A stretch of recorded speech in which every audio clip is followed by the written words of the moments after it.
Hello everyone. Today I'm doing another movie rewind review like how I did last year with Enter Tomorrow. And I'm doing it this year with Inside Out because recently I got to see it. I got to watch this again at a friend's house recently because he got a DVD for it. And of course I went. I watched it with a couple of my own friends and some older friends of mine, and they all really loved it. Now, granted, you may remember earlier this year I made my own review of it. I fairly did give it really rave type of review. I'm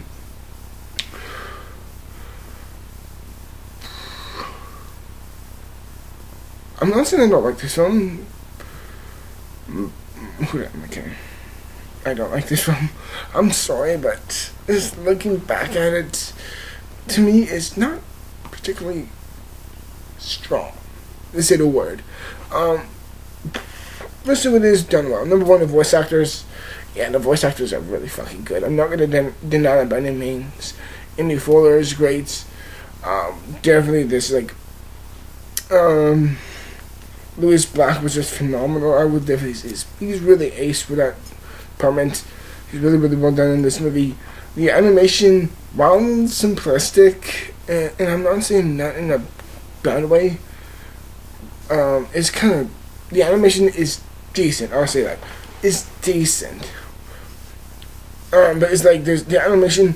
While it's there's simple shows and all that, it does have a bit with a stick with you feeling. Like the designs of each character, like fear, sadness, happy, fear, all that. Like the shapes are simple, but they do kind of stick with you. Like, happy is very much of a circle. Anger is much more of a square because you feel contained. Like, I understand that. So they do stick with you feeling. But I'm the only one who probably thinks I just don't like the film. I don't hate it really, but I do think it's grossly overhyped, and I think with a movie like this around, where they're saying, oh my god, it's like Herman's Head and Osmosis Jones, but Pixar and Disney covering it. I'm like, it's gonna be good. And it's like, no, it's the only difference with those of Osmosis Jones and the other one is that it just has a label. It's essentially Herman's Head and Osmosis Jones, but with Disney and Pixar slapped onto the cover and the poster of it. And I just see almost nothing different. And not just that, but I see every single typical cliched thing that we've seen before in other Pixar movies. The big build-up where there's something kind of sacrifices themselves for it. That's a bit of a clue because I'm not going to get that away. There's a big build-up towards the end where it's like, oh, there's a moment where the main characters are kind of separated. I'm like, oh, of course. Oh, the little girl who has a problems with her father. I'm like, of course, we've seen that fucking movie before. And I'm just like, okay, I don't mind this if it's done different. Nothing's done different. It just has Disney on it. It just feels like it's like, okay, it feels like to me the executives who made this movie, the executives who made this movie were probably like, okay, what were some of the more redundant things we've done in other Pixar movies? For other type of stuff. Alright, let's put it on this movie, and let's hope no one will notice. And let's just hope that everyone will kiss this movie's ass until the Oscars come around, which would quite obviously get nominated or not, like the fucking Lego movie, which that movie does deserve. I'm sorry, but I'm like, just, for fuck's sake, everyone, seriously, I'm sorry to be such an asshole here, but it's like, am I the one who sees this? Am I going completely mad here? Seriously, it's like everything ever done in any other Pixar movie has been done before. And I already said, like the characters splitting off, the one character particularly making a certain sacrifice, like I said before, no, spoil that. The problem with the parent type of thing. I'm like, for fuck's sake, I see this so many times before. And people were saying, well, it's done better this movie. Not really. There's no difference. The voice, And while I do admire his message, and the message in the end is ultimately, it's not only accepting your emotions, but understanding to you that your emotions make you human.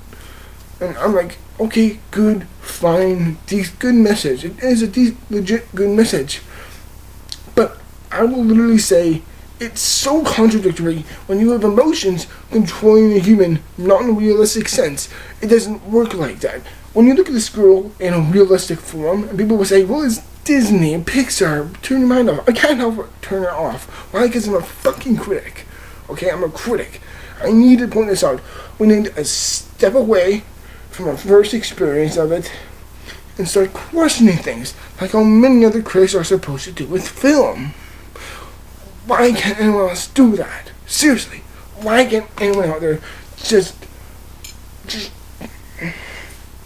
the people just turn their brains off when they watch this? I'm like, oh, it's Pixar. I'm not questioning anything. And are you for real? Are you for fucking real? Seriously, come on, question it. It's fine to question it.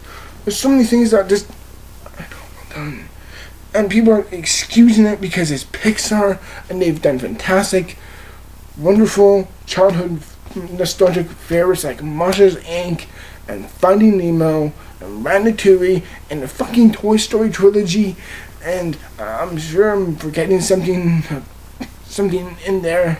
The Incredibles, like this is I understand this is a phenomenal franchise, although they have done some stinkers, like in my opinion, Monsters University sucked, and Cars 2 is just terrible.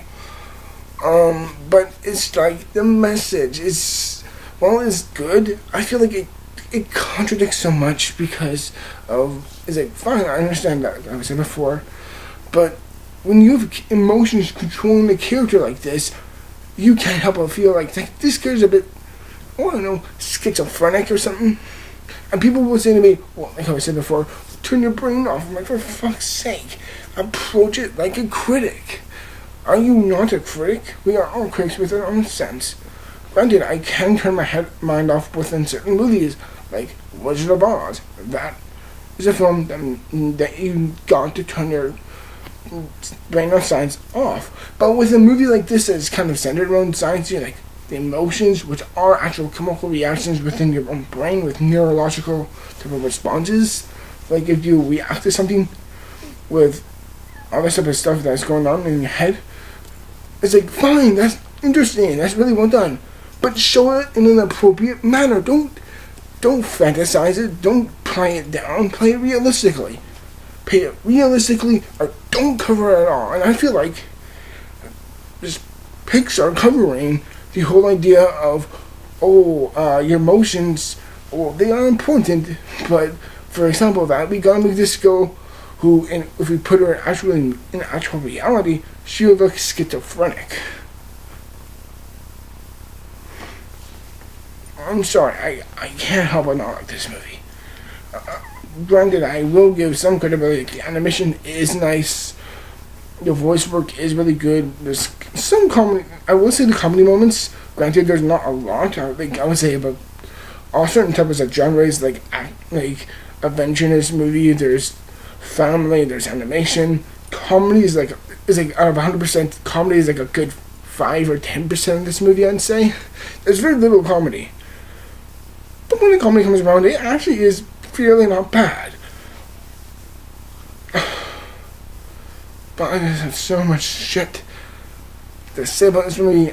I just think there's so much things that just get this one wrong. And okay, by this point you've already seen Inside Out, and I'm gonna spoil it at this point. If you don't want this movie spoiled, if you haven't seen it yet, do not watch this part. I just told you, I warned you. Now I'm going into my spoiler area, and that is essentially the emotional character who is the character who in the end sacrifices himself, although he coming late. Is this character who is half sad, but yet is also half happy.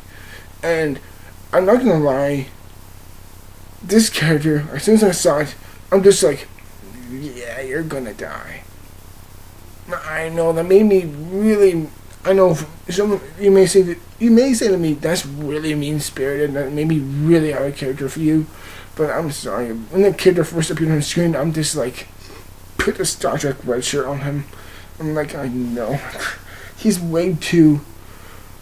For me, he's very much like Jarvis and Avengers: Age of Ultron. Is like, you're so naive. He's like, well, I was born yesterday. It's like the character is just, the way he represents is so fucking too well-rounded, and is like, oh, who I'm way too happy to the person, but also with sadness. I'm like, come on, this character I know from the start was going to die, and he sacrifices himself, and he does sacrifice himself, and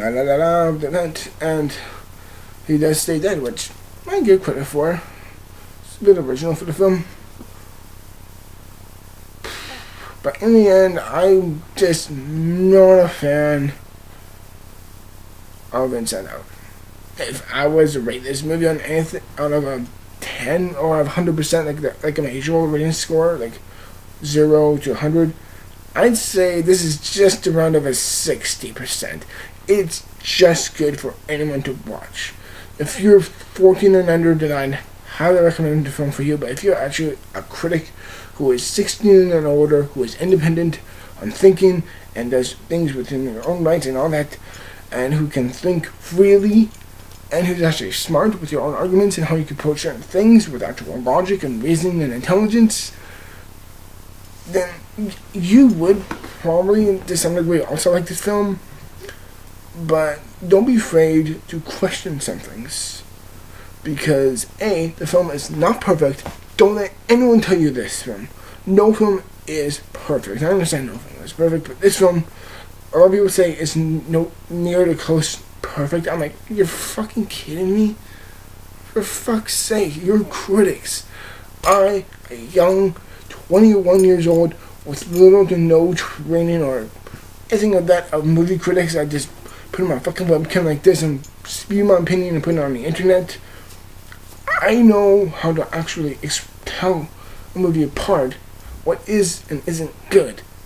Granted, that is my taste, and every film is essentially what you make of it. Essentially, because in the end of all things, film is essentially just what you attribute of it. Like, you like it or not, or in between. You get my picture. You get my picture at this point. And I'm going to say, Inside Out, not a fan. In the end, I'll give it a 60%. It's just good. It has some good animation, with good voice work, with good music, and a good moral lesson to it. But I think so much of it is so contradictory. And when you think about it, it's not that original as you think, and Pixar here does not do anything damn new or daring or interesting or creative. They've worked out a formula. They know it works and doesn't work for Pixar movies, and they put it into this movie. And it's not disappointing. It for me, it kind of is, because I love this Pixar. But it's not as bad, let's say, as Monsters University or Cars 2 or all those fucking plane movies. But for me, I put this on the same level as... I'd probably say this on the same level, and people will kill me for saying this, but I would probably put this on the same level as Brave. It's decently okay. It's not, in my opinion, it's not spectacular, but it's not terrible either. It's just in between. And in the end, that's my opinion on revisiting Inside Out. Everyone, I really hope you enjoyed my opinion / rant on why I mostly don't like it. And while I will admit it's a well-made film, in the end, I didn't like it. And if you want to kill me or anything for that, because of that, my opinion, then go right ahead. It just proves to you how hearted you are. Thank you for watching, everyone. And I hope to see Spectre this Saturday. And by then I'll have a review For that, until then, thank you for watching, everyone, and I will see you within the future video as always. Till then, thank you. And remember, stay strong.